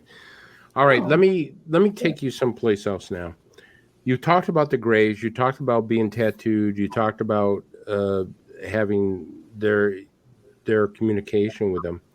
What other extraterrestrial life forms have you been in communication with? And do they give you different knowledge, or is it all the same type of question or answer that they give you? As far as, like, if you've been involved with Nordics and reptilians and, the whole gamut of them, and do they tell you different things, or is it the same kind of message? That's good. They do tell me different things. So I've made contact with the Greys a few times. I've also here made contact with these 3 types of beings that seem to travel together. It's a smaller white being. It kind of looks like a light bulb. It's so luminescent. And then there's a smaller being that resembles a dog because it's on all 4, and it has very translucent skin. And then there's a blue being. And Chris Bledsoe, you all know who Chris Bledsoe is, a very well-known. He just lives a couple hours from me, and Chris and I have talked on the phone many times. In fact, we just emailed a few days ago. And when I talked to Chris, I didn't really understand what the beings look like that he had encountered, and then I had my encounter. And then I listened to one of Chris's speeches, and I realized we had seen the same beings. And these beings, they travel in 3 because the smaller one that is like on four legs. And in his story, what happened to his son, I don't know if you remember, but his son saw like this four-legged alien like running around, and I saw that too. And it was explained that that is like the juvenile of that particular species, and then the intermediary being that looks like an illuminated light bulb, which Chris also saw, and he did a painting of. That's the intermediate stage, and then these blue beings that are larger and luminescent, which we both saw, are the advanced form. And it just so happened that in a regression that Chris Bledsoe had, he did say that the little ones were let out to play. The ones with the four legs were let out to play. So that validated what I was told too. What about a message, Sev? I mean, have you ever, let me ask you this. Have you ever gotten a bad message where you go, holy God, I mean, this is not good? I mean, a warning of some type, like, listen, if you don't change your ways, impending doom. I mean, was there ever any type of message like that?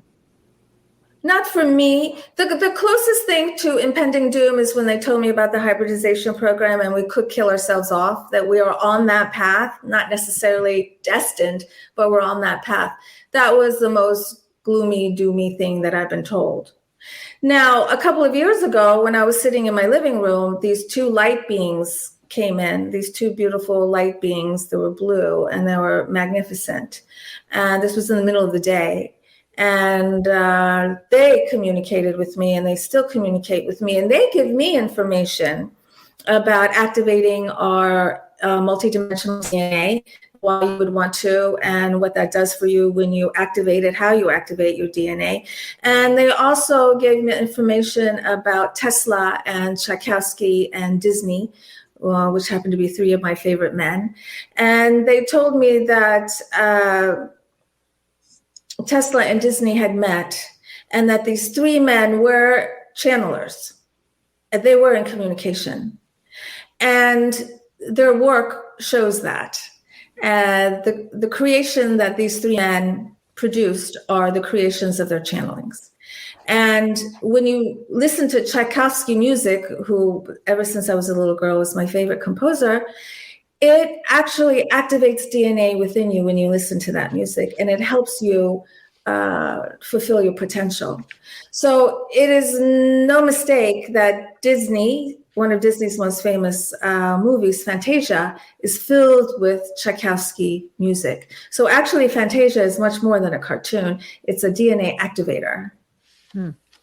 I watched that one a lot when I was a kid. Yeah, you were activated a lot. Oh, one of my favorites. I know we all have so many questions. This is just inspiring so much. Okay, we're talking about different kinds of beings. Can we just throw cryptids in there and just any other kind of paranormal stuff? Because for a lot of experiencers, it's not just about UFOs and aliens. It kind of opens up a whole other world. So can you speak to that a little bit?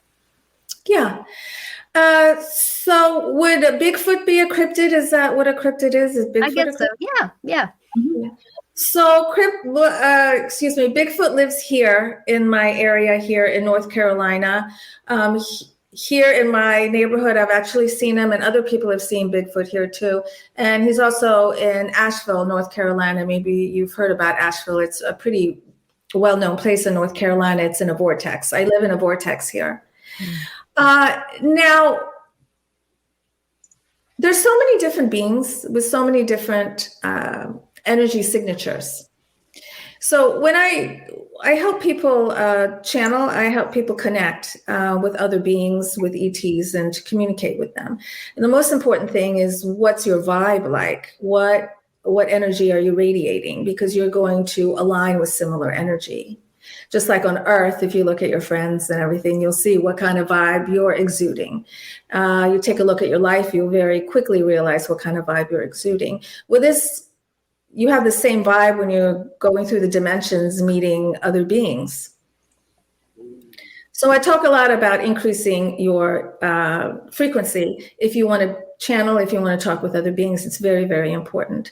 Because if you have a low frequency, you're going to align with lower frequency beings from the other strata.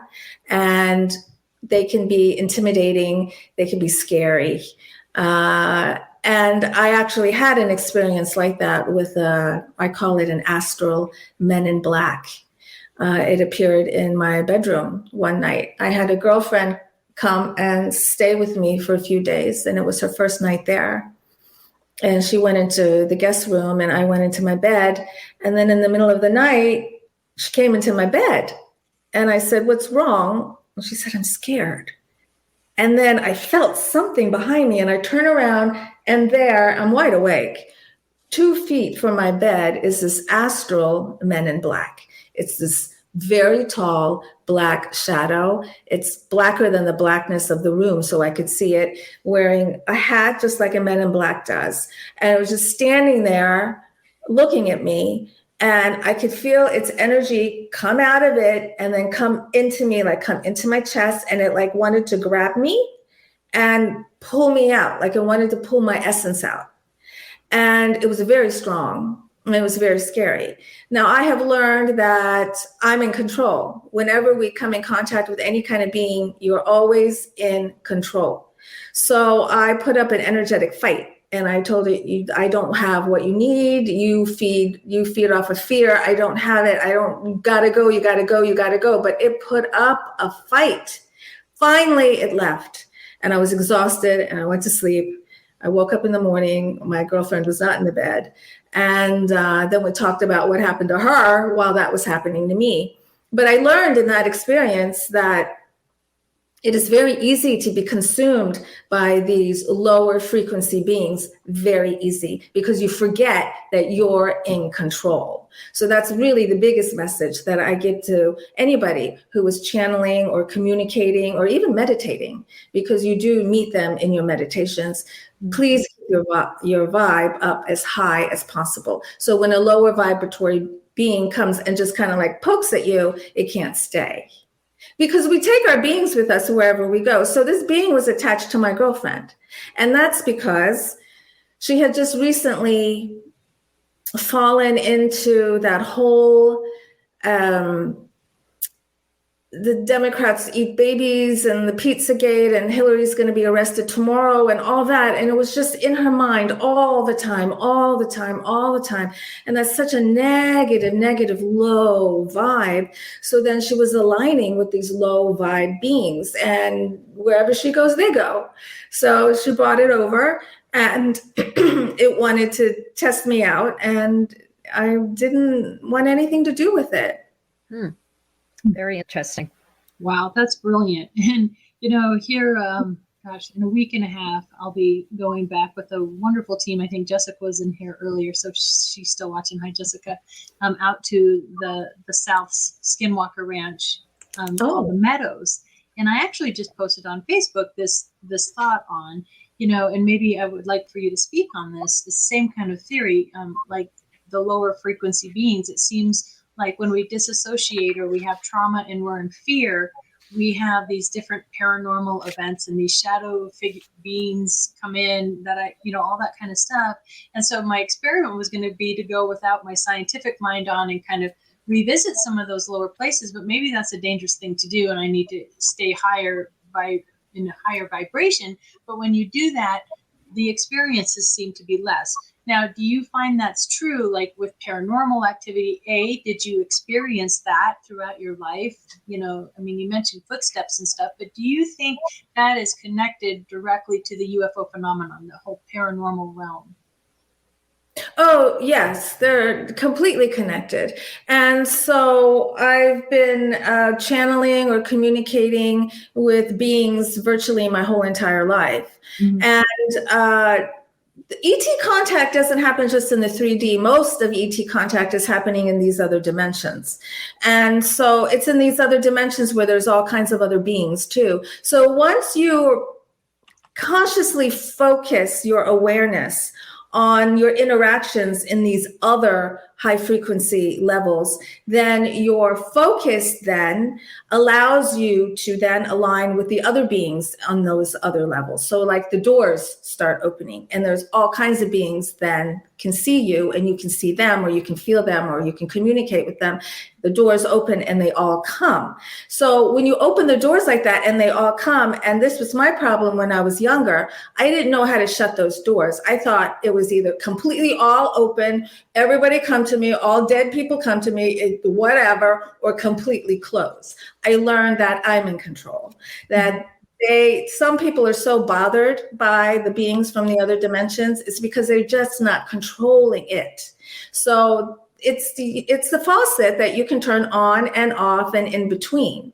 So you have full control. But absolutely, going back to what you were saying, there is an absolute connection to communicating with a variety of beings, ETs to angels to spirit guides to other kinds of beings that we don't even have names for. Once you start communicating with one, you tend to start communicating with the others.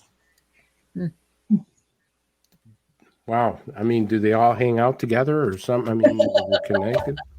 Well, you're going into a bar and seeing all these different things in here. That would blow my like mind. Star Wars, yeah. Yeah. Yeah. Okay. What is? I mean, Sev, this has been an absolute fantastic talk. But I got to ask you, you've been getting these messages. You got all this stuff. What is the human race's role in the galactic universe?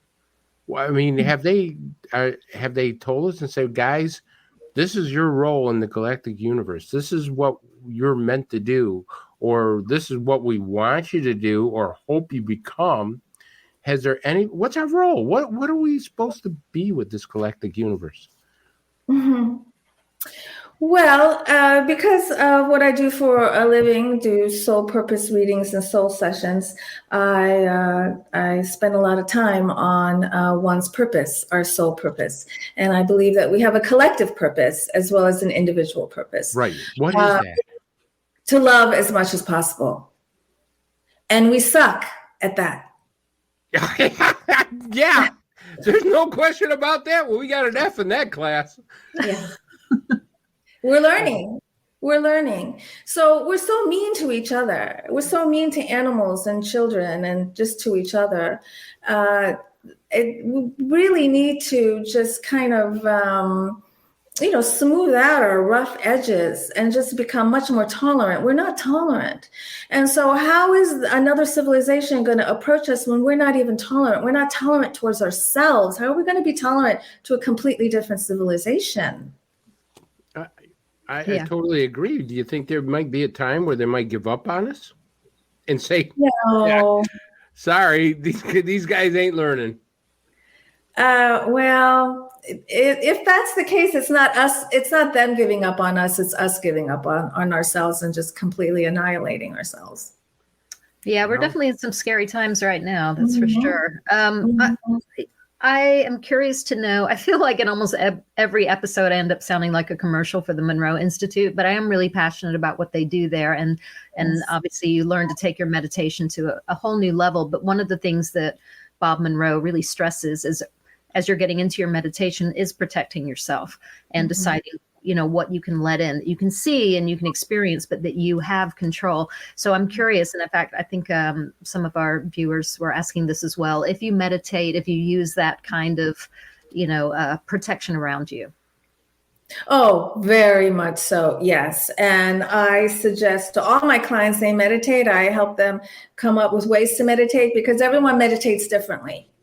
And actually, my favorite way of meditation is not to make your mind silent or quiet. Actually, I think that when you meditate, there should be some activity going on there and you should be learning things and feeling things.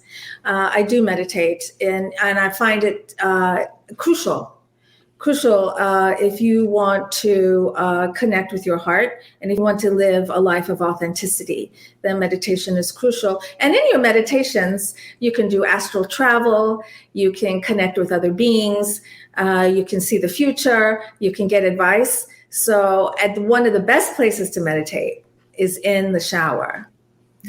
Because you have that really warm water on your crown chakra and you're kind of isolated. You don't hear a lot of noise except just the water. And you're allowing your mind just to go free to think. It's a wonderful place to meditate. I get downloads in the shower. I don't know Yeah. what it is. It could be any time of day that I'm taking a shower, and all of a sudden I'm like, I need pen and paper. It happens so fast. Yeah. I never thought. I thought that was my little quirk, but that's actually making more sense now. Yes, I had a out-of-body experience in the shower. I was washing my hair, and next thing I know, I'm looking at myself from up in the corner, up in the ceiling. I'm watching myself wash my hair. And it was so vibrant and so vivid. It was just a few seconds. And then ding, I'm back in my body again. I'm like, what the heck was that? But I guess I was just so relaxed that I could explore that ability that we all have to switch our focus from here to there. Yeah. Because we're everywhere. So we're just switching our focus to the other parts of us that are having experiences everywhere. Yeah. Yeah. A question that I have, a couple again, do you, through your work with experiencers, do you often find, and I hear it a lot, that these things tend to run in families. So did other family members in your family have experiences? Mm-hmm.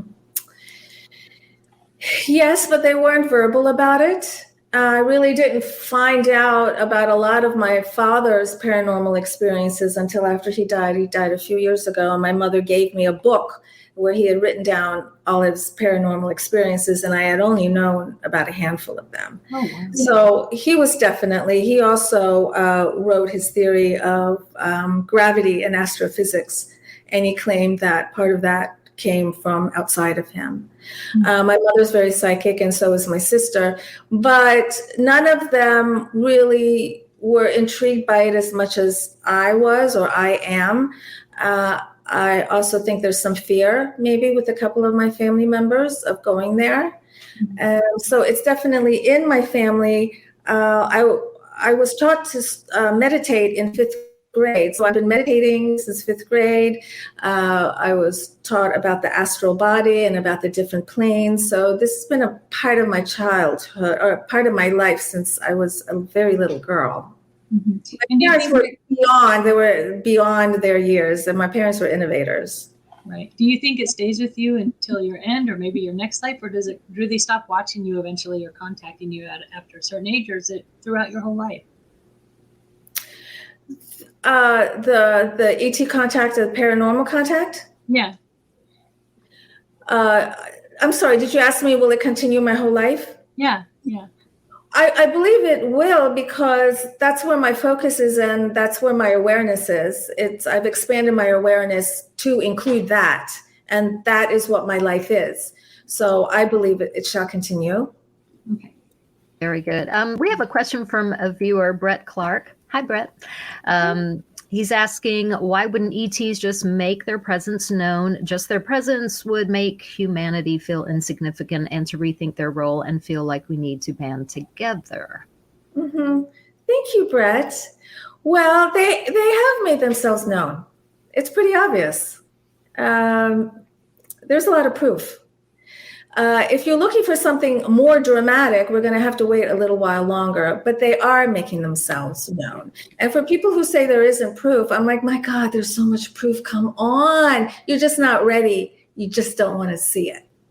Well, I think you also said in your book, if they did land on the White House lawn, it might be guns drawn. They probably know better than most people that hop over that fence. It doesn't, end up too well for them, right?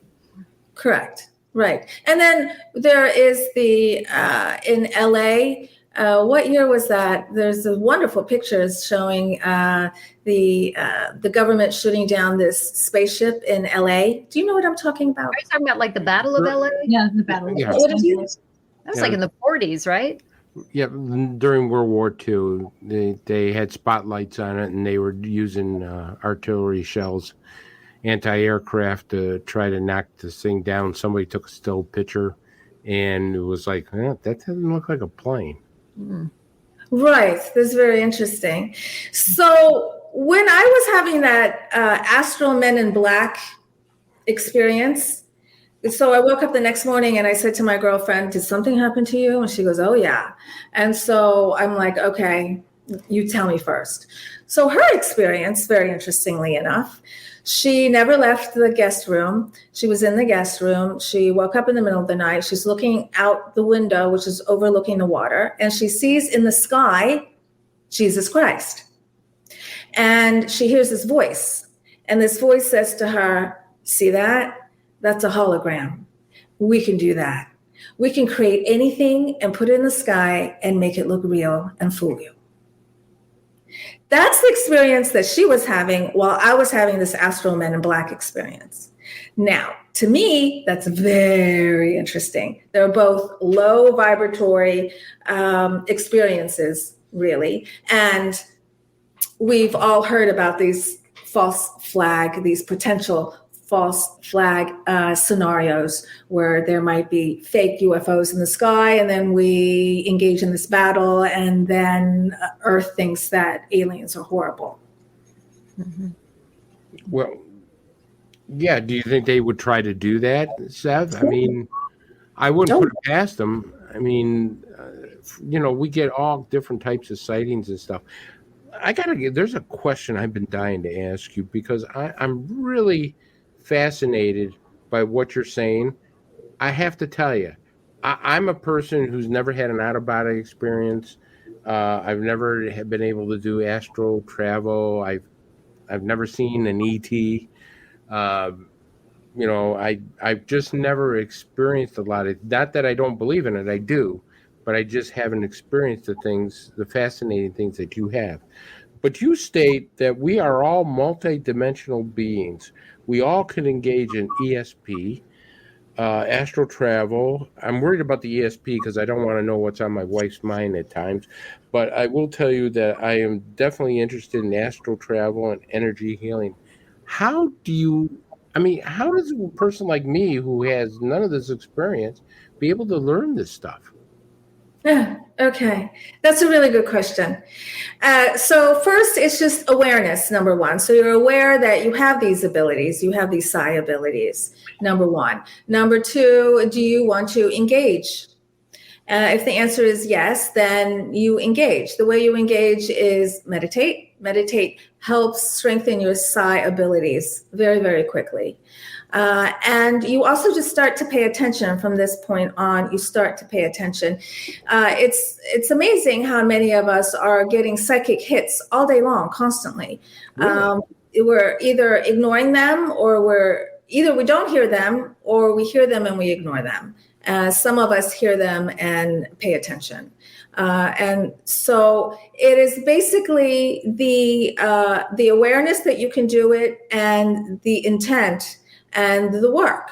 But focus and awareness is really most of the game. If you know you can do it and you're aware of your abilities, and you just throughout your day, just kind of check into how your body's feeling. Do you have some kind of tingly sensation in some part of your body, which is a sign? Because we get this interdimensional information sometimes relayed to us in a very, very 3D way through our body and how we feel.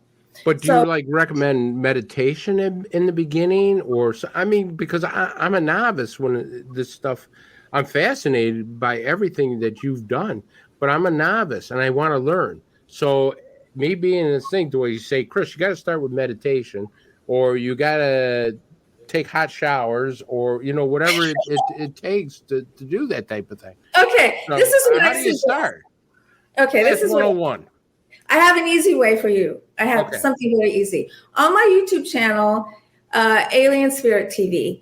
I have a series of so there's the one, how to channel part 3, how to channel part 2, how to channel part 1.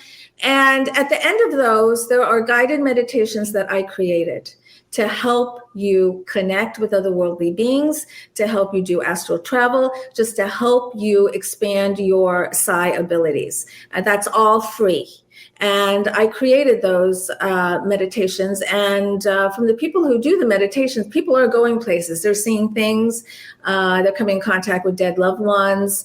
So they do work. So I would suggest that.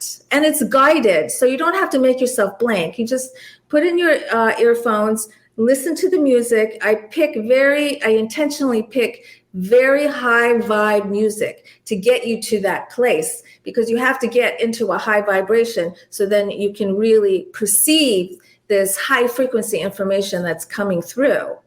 Do you, Sev, I've done some research on this in the past, the pineal gland and the decalcification of the pineal gland. I mean, is that something that's real, that can help in, your psychic awareness?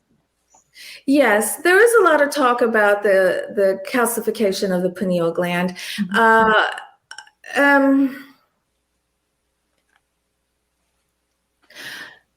lot of that is a little overboard, and we can decalcify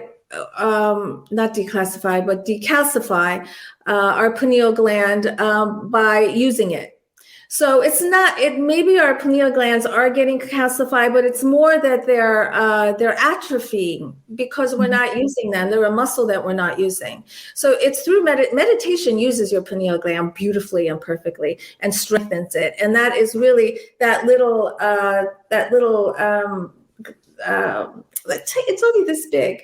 The pineal gland is so powerful. And in a meditation, I was shown how it's like a radio, it's a TV, and that it's constantly having energy coming in and out and in and out of it. So, Chris, I would just recommend listening to one of those guided meditations at the end of one of my videos. They're not very long, and it's something that you need to do again and again and again and again. It's not just once, but it's a practice. So a couple times a week to start off is good. Yeah, I'll try it. I want to remind everyone about your book. You Have the Right to Talk to Aliens. Just getting into this and really, really enjoying it. And I have a question for you. So we're talking about your waking experiences.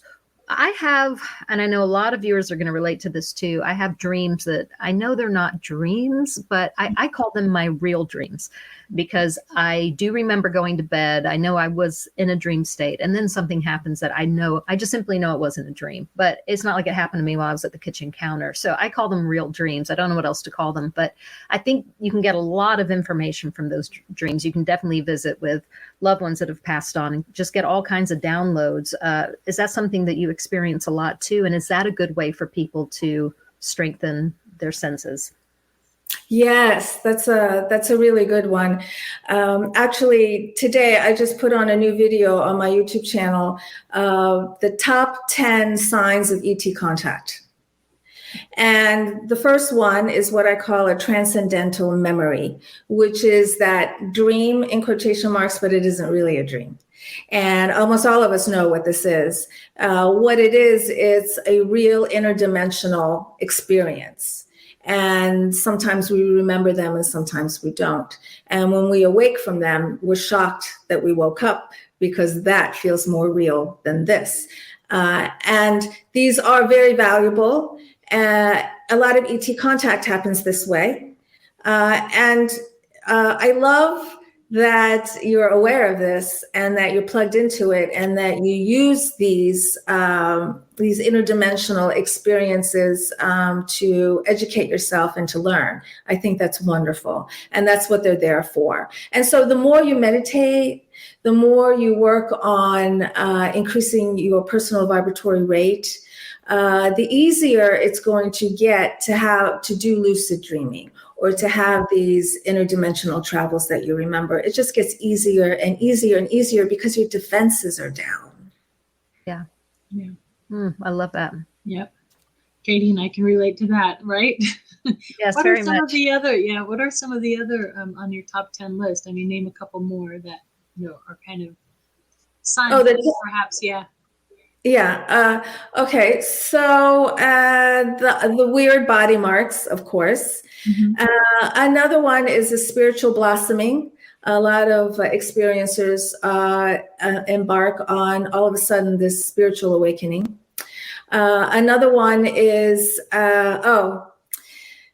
what happens often when people make contact is they know that there is another version of them or another something, another part of them that can exist on another planet or can exist in another world. And that seems like a nicer, kinder place. And they want to go there. They don't want to be here anymore. And I have heard, I have heard people say, I don't want to be here anymore, Sev. Like, I just don't want to be here anymore. This isn't my home. I want to go home. This happens a lot with experiencers. And I just remind people you are home, that you came here for a very, very good reason. You didn't come here only to get here and say, I don't want to be here. You have a purpose for being here. So what is your purpose? You're here for a very important reason for yourself, and you're also here for an important reason for all of us. So I would just urge people who feel like they don't belong to belong. Okay, maybe you do think that you come from another planet. Maybe you do think you're a starseed. Maybe you do think you're a hybrid, but you're here. So let go of your need to not belong. You're here to belong, and you're here to figure out how to belong, knowing that you're also partially an ET or partially from another civilization. We all have ET DNA. Some of us have activated our ET DNA more than others, but we all have ET DNA. We're all a stardust. We're all hybrids. Boy, I don't think I'm going to be able to sleep tonight with all that. No, you're going to have really cool dreams. Get up and write them down when you're done. Yes. No, you don't want to listen to my dreams. I can tell you that right now. Sev, you wrote this book, and I got to get it. I'm dying to get it. You have a right to talk to aliens. I mean, obviously you have a way to channel with them, but the regular Joe, the regular person on the street who says, I want to talk to an alien. I would love to talk to an alien. He probably doesn't want to talk to me, but I want to talk to an alien. Is there like a way that you learn how to do that? To you know, I mean, if you ask them to come, will they come, or do they say no? Or you got to be a chosen person kind of deal? No, you don't have to be chosen. There's no such thing as a chosen person. We're all the same. So, like we said earlier, those free meditations that I offer on my YouTube channel will help greatly. Okay. And because what that's going to do is that's going to get you into that frequency where you can hear the message, where you can hear and receive and perceive. That's really the easiest way, is to contact them through a meditation. Now, meditation is you're just going to sit there and you're just going to close your eyes. I like to close my eyes, and you're just going to relax, and you're just going to try and just telepathically connect with another being. And that's your meditation. You can meditate to music. Often I suggest to my clients that they meditate to music that correlates to different chakra points in their bodies. So meditation doesn't have to be just sitting in quiet and making your mind blank. In fact, I don't know if I've ever made my mind blank in a meditation. What's a chakra point? A chakra point? Yeah, I've never heard of it, a chakra point. I mean, I've been kicked in the ass before, and that was a shock of a point. But I mean, I don't know what a chakra point. What's a chakra point? It's a chakra. Are you calling it a chakra point? I don't know what a chakra point is. That's chakra points. Yeah. All right, just say what is that point? Okay, so we're these energetic beings, energetic vessels. And just like the planet has vortexes, we have vortexes. So there's certain parts on our body where there's an energetic vortex. There's many of them. But right now, in the United States of America, we only want to deal with 7 of them. So the most popular ones are the 7 chakras. They start from down here. They go 1, 2, 3, 4, 5, 6, and 7. And then some people also say there's 8. There's 8, 9, 10. I mean, there's a zillion chakras. And so each one of these chakras sits in a particular part of your body, and they have to do with certain elements of the personality, so to speak. For instance, if your first chakra is unhealthy, your first chakra would sit down here, like between your legs. That's your first chakra. That's like an earth chakra. It connects you to the earth. You can envision energy coming from the cosmos in through the top of your head, through the crown chakra, going all the way through your body, and then coming out. You can also come out through your feet into the earth, grounding you. So we're really like funnels. We're taking energy in and out and in and out, just like the pyramids. That's what the pyramids do. So let's say that your first chakra is not healthy. The energy in your first chakra is not moving around freely. So what that does is it can cause biological issues. It can cause mutations. It can cause illnesses in that part of your body, in the sexual reproduction part. And also your personality, your desires, your fears are also correlated to how healthy or unhealthy your chakras are. So for people with unhealthy first chakras, they tend to be, they're dealing with issues of fear, dealing with issues of not feeling secure, dealing with issues of not feeling safe. Also, sometimes in that area, there's a sexual issue too, either oversexed or undersexed. And then you could just move all the way up the chakra system, and by determining maybe where you have a personality hang-up or a mental hang-up, you can then determine where in your chakra system that particular vortex or that particular point isn't moving around. Okay, I have a question. I have to bust in. I'm so sorry. Yeah. We've got 1 minute left. Is it possible Chris ate too much ice cream and that messed up his I was going to say I'm an asshole. So we're chakra is you know, what part of my body ain't working well? We have to have you back because I want to hear about all the chakras, and we got like 30 seconds now. Oh, well, thank you. I would love to come back. I loved it. Yeah, and don't forget, everybody, to go register for the MUFON Symposium. Yes. Sev will be there, and she's going to be a wonderful MC. So, you know, it's going to be a great time. So get out there and do that. Thank you so much for being here. And like Katie said, I hope you come back and visit with us again because, right, Thank you. we got to go through the rest of the chakras. And yeah, Thank you so much. Thank you. I'm so grateful. You've really been wonderful to talk with. And your viewers and your listeners, thank you for interacting with us. Oh, absolutely. Thank all our viewers for being here. Thank you to Amanda Curran, our co-producer, and Bill Skywatcher, our producer. And we will see you guys all next Tuesday night. Thanks, everybody. Have a great weekend. Thank you. Bye.